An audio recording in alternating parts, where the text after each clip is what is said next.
Actually, the past probably 3 years or 3 years, 3 years back, we've started accepting more tourists that's coming from different places here in Santa Maria. We're glad that there has been a lot of investors like Shepherd's Ridge who put up mostly camping sites. Since Santa Maria is rich in mountainous areas, most of the investors that are putting in businesses here are really more on the camping side of tourism. So far, as I was mentioning a while ago, it's really in our upland barangays. That's mostly the venue or area where there have been developments. We have in our upland barangay. If you are familiar with the Marilake, so that's part. We have a part in Santa Maria that is within the Marilake area. So doon talaga nagko-congregate yung mga tourists namin, especially during the weekends. So mostly riders, that is what we have.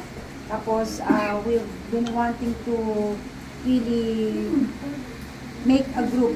We actually, there's an LGU led group, especially taken care of by our tourism officer. We put together all the establishments, tapos we made a group para magkaroon ng tulungan. Because as I was saying, most of the time, pag merong alam na isang lugar yung bisita, dun lang sila.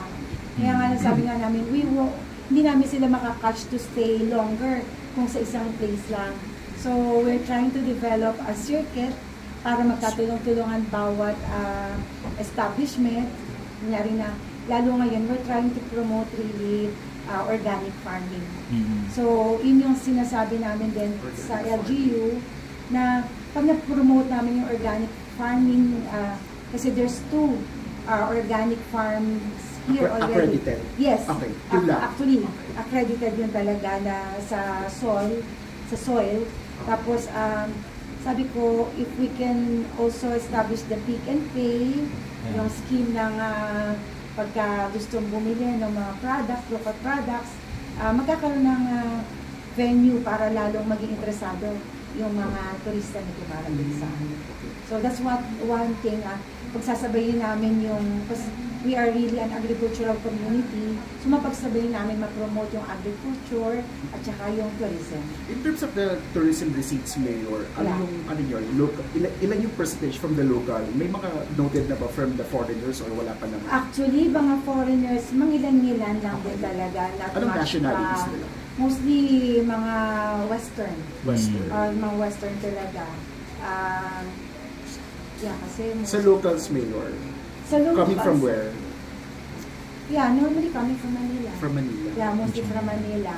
Malaking help din talaga nga yung pagka nakikita nila sa Facebook, pag meron nakakapag-share. What I did actually was, as mayor, every time na may mag-open na resort or something na site, I make it a point to visit, tapos nag-tutorial kami ng konti, tapos ipinopost namin sa Facebook page ko. So doon nagkakaroon kahit pa, sabi ko nga, in my own little way, makatulong din ako sa pagpo-promote because it's a reality, no? Hindi naman din talaga maliliit na pera ang involved. Putting up an establishment, like this, sample this one, this used to be a really barren, talaga to. Talagang liblib ito before. Para ma-transform mo into something like this, talagang malaking investment yung kailangan. So sabi ko, in my own little way, I will help by promote, not just with the processing of their documents, na talagang maging mabilis yung pag dumadaan sila sa munisipyo for the business permit and all, pero yung my own little way na promote ko sa page ko, medyo madami-dami yung followers ko. I have 46,000 na yata ang followers ko. So pag kaya na nakikita nila, nagiging interested yung tao, pinupuntahan. So So, at least kahit paano. Mayor, how are you balancing the promotion of natural attractions with the long-term environmental sustainability and preservation of these sites? Yan, yun yung isa sa talagang tinututukan namin, especially yung areas namin where our water is coming from. Kasi yun talaga yung isa sa nakita namin na dapat tutukan mo talaga long term, hindi yung pangayon lang. Kasi nga, when we started the administration, we started actually, the Carolinos started in Santa Maria in 2010. It was my husband who was mayor. Sa poblacion area, there was no water. Literally, no water, talagang wala. So, yun yung pinagsumikapan namin. So, ngayon, nasa gripo na. Talagang di gripo na yung tubig, no? So, coming from that situation, talagang ngayon, pag mayroong mga nagtatayo na mga bagong establishments, we make it a point na hindi nila ma-affect yung water source namin. Because most of the water of Santa Maria are all coming from spring. Yeah, nature spring. Nature spring talaga siya. Kaya, tutusin, napakaswerte na Santa Maria. We asked somebody from the UP to hydrologist to study noong time na sometime 2010 wala pang tubig. So when they studied, sabi nila, sa dami ng source ng water ng Santa Maria, malulunod actually ang mga tao na Santa Maria. It's really just the system that needs to be taken care of. So unti-unti. So ngayon, siguro out of 100% household, siguro nasa mga 70 to 75% na ang nasusupply namin ng water. And our water system is being managed by the LGU mismo. So hindi kami yung mayroong water district or what. So it's really the LGU that's managing the water system. Yung key infrastructure improvements naman, Mayor, in terms of if we're going to talk about accessibility, how can we enhance them? Kasi di ba syempre medyo malubak pa rin. Actually, yeah. For experience tayo ng mga tourists. Yeah, actually, that's really one of the, shall I say what? Challenges still.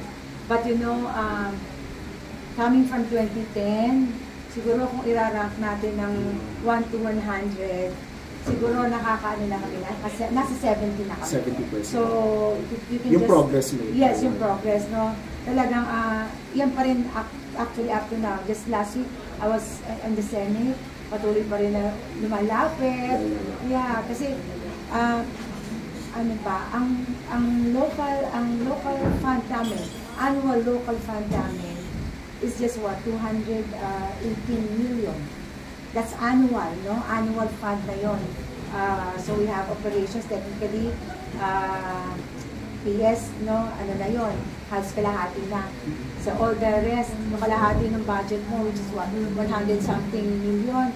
Doon mo na lahat kukunin, lahat ng mga projects, so lahat ng 4L, lahat ng project for the mandatory 20% development, the senior citizen, everything. So talagang lahat ng mga pagawain namin, major infrastructure, talaga pinagsusumikapan, hindi talaga kakayanin coming from the local fund. Kung nakababa kayo kanina, siguro napansin na rin, nakita naman nyo kahit paano yung municipal hall building namin. So, napatayo namin yon without cost to the LGU. Talagang lahat ng funding for that, inilapit ko sa mga senador, sa provincial government, kasi nga hindi talaga kaya. And I did not entertain the idea of having to borrow or yung mag-loan kami para mapatayo yung building. Kasi para sa akin, hindi siya dapat investan na pag-uutangin mo kasi hindi naman siya kikita. So, kaya talaga pinagsumikapan ko lang. And thankfully, mabuti naman, napakabait ng Panginoon sa amin. Natulungan kami, napatayo namin siya without any cost to the LGU. Mayor, sabi mo kanina, this year, the Santa Maria ranked second from fourth, right? What would be the positive contributing factor? Why did you elevate that position? Ano ba yung poverty rate ng Santa Maria before? Tsaka, do you think the Shepherd's Reach contributed largely to that positive outcome? Actually, It is Department of Finance who determines the rank or the classification of each LGU. Thankfully nga, let me mention just in passing lang, no? In 2010, yung first term ng husband ko as mayor, the annual budget of Santa Maria is around mga 60 million. So ngayon, tumaas na kami ng tumaas, and I think that actually contributed to the reclassification of Santa Maria. So kung magkano na yung income niya, kasi doon talaga nag-base ang Department of Finance kung magkano yung income. Plus, of course, they also take into consideration yung mga establishments na nagkaroon na, and admittedly, Shepherd's Ridge really contributed a very big portion of that ranking. Siguro hindi siguro, sigurado. Kasi nga talagang isa ang Shepherd's Ridge sa malaki na establishment na naka-record under Santa Maria. How are you preparing the townspeople pala to for the tourism influx? Kasi sabi mo kanina parang hindi pa masyado prepared, no? Yeah. I continue to focus on the women's group. Tapos, isa sa mga projects namin is magkaroon ng training. Actually, isa sa focus ko talaga is livelihood training. Kasi sabi ko nga, our main product kasi dito in Santa Maria is really rice. So, rice. Kaya that's why we call ourselves Santa Maria as the rice granary of Laguna. Kaya nga lang, hindi po pwede kasi talaga asahan pang araw-araw na buhay ang pagtatanim ng palay.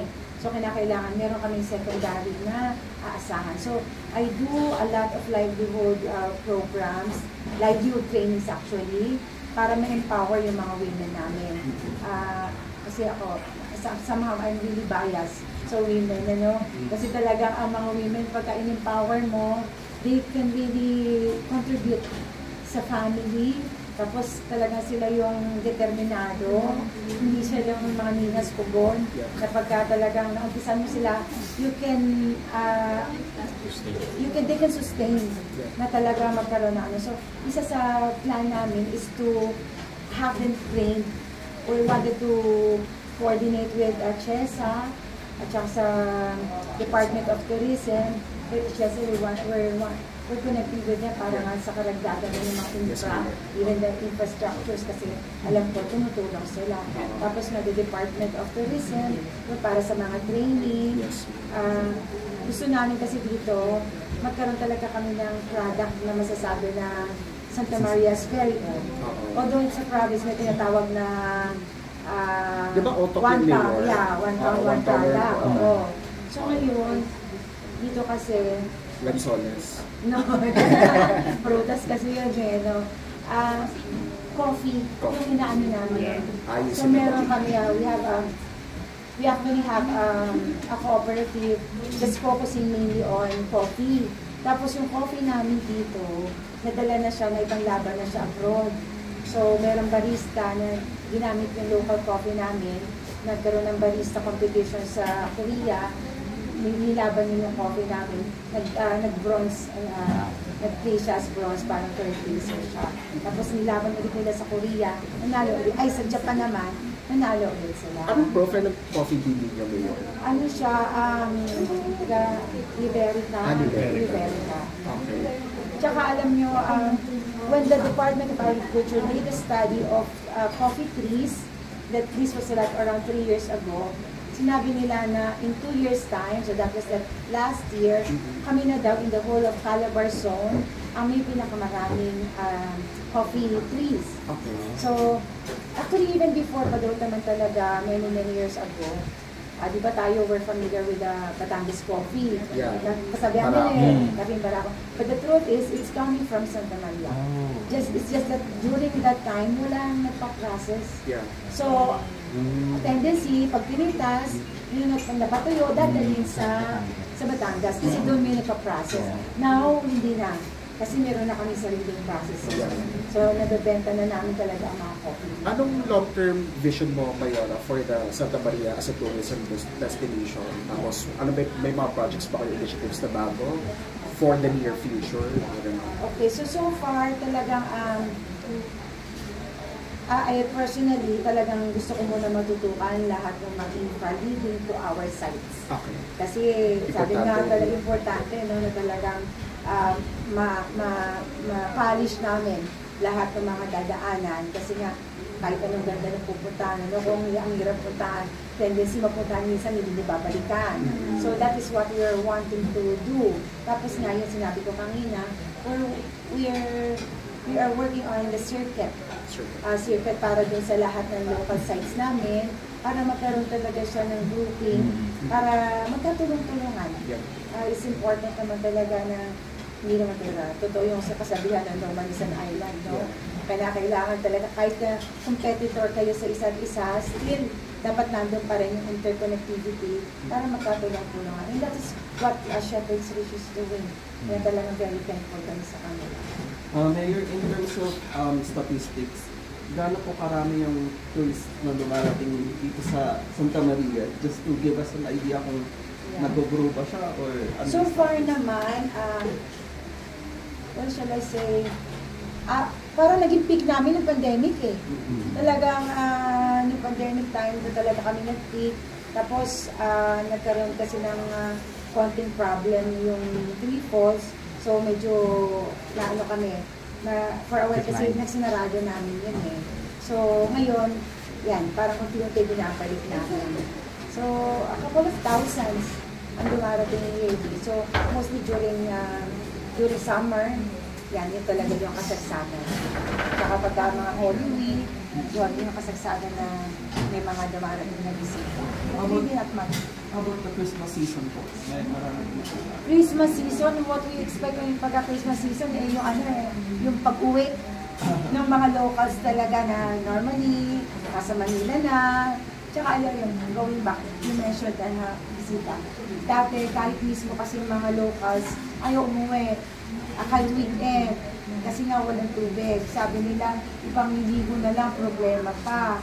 So, when we were able to resolve yung problema ng tubig, yung mga dating hindi na umuwi, nagpa-renovate na ng mga bahay, nagpagawa na ng mga bahay, kasi yun nga, convenient na.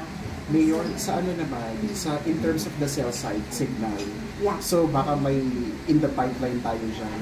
Isa rin yan sa tinututukan nga namin, ano? Kasi nga, totoo naman, connectivity is really very important. No?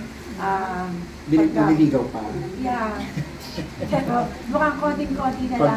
Ano naman, yesterday, the other day, nag-ano ang Converge, nag-relaunch sila sa Laguna.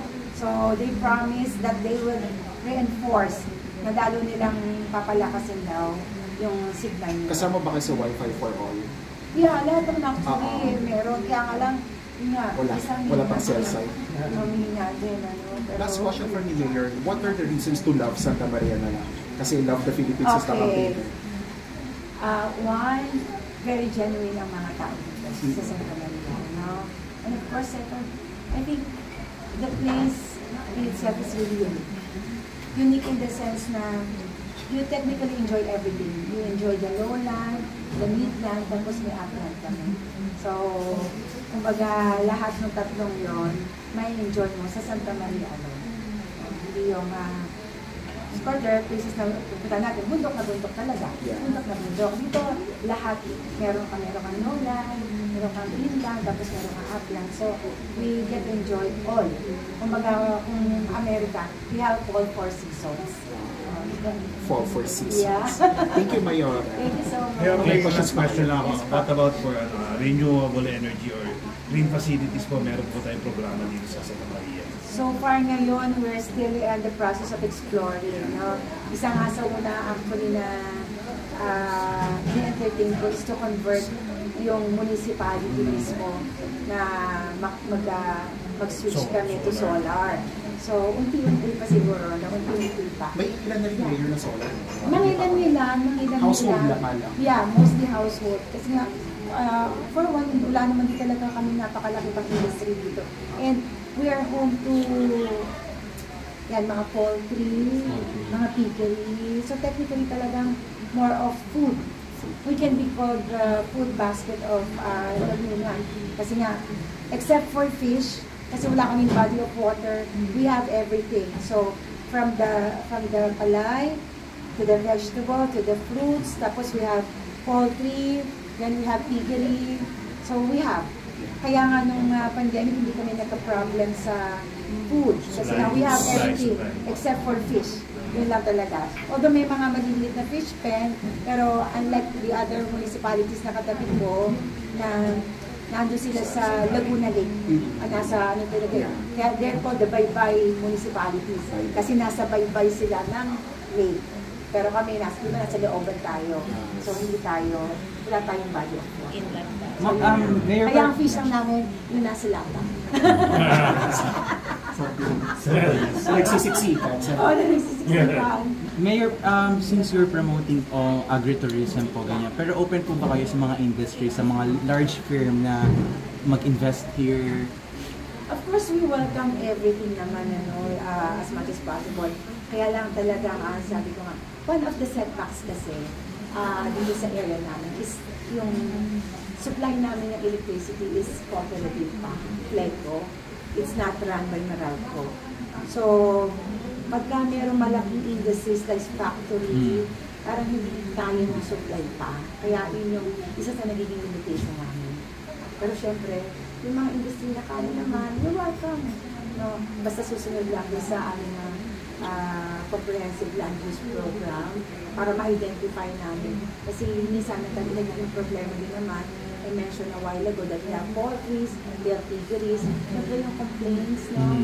Lalo na pagka nagkaroon na ng bahayan sa mga tabi nila, yun yung mga nag-complain. Kaya very critical kami ngayon pagka may mga applications sa amin for industries that are technically in line with those.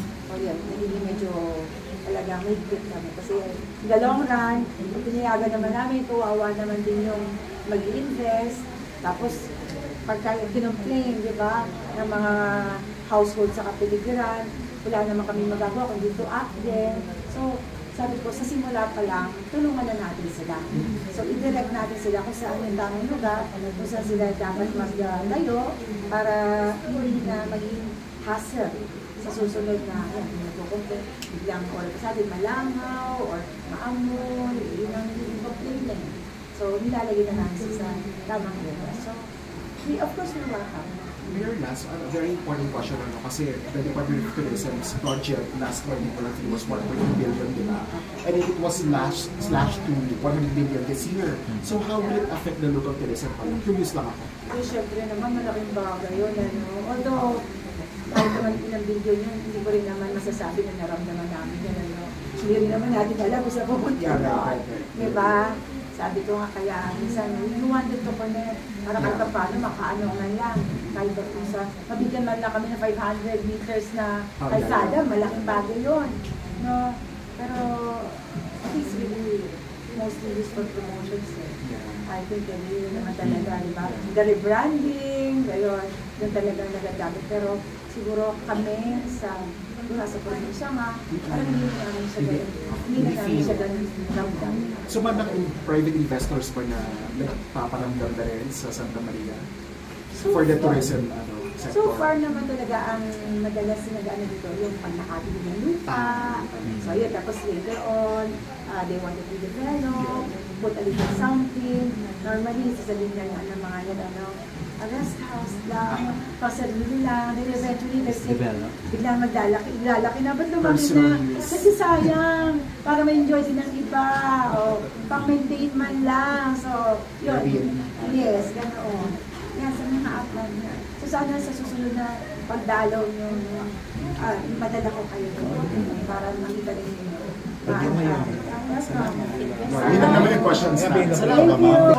43,000 kami. 43,000. Yeah. That 43,000 is nasa population, tapos families nasa around 12,000. How about the employment rate? Dito, employment, mostly ang employment kasi dito, when we come to yung formal sector, talagang palabas. Palabas. Hindi talaga kasi wala namang ganun kalakas. Pero with the tourism, you promoting tourism, ano po kaya yung nakikita yung improvement dito? Sabi na we have high hopes na pagka mas marami yung nag-establish, sana mas mare-retain natin ang mga workforce dito sa amin. Like shepherds, talagang they're employing purely locals. Very happy kami sa kanila. They said 80% daw eh. Yeah.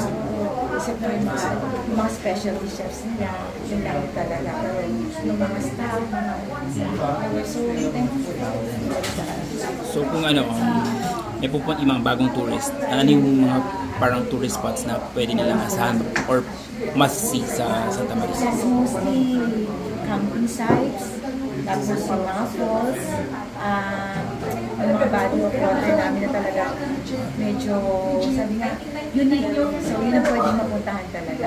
Tapos yung sinasabi ko pang yung mga organic farm namin. So it will be a good experience, I think, para na sa lalo na people coming from Manila na interesado sa healthy living. Kasi yung mga organic farms namin dito, nagpo-produce sila ng mga eggs, ng mga chicken, ng native pork, tapos aside from the organic plants talaga. So yun, ang ma-enjoy nila pag mapuntahan. Okay, well, thank you so much, Mayor.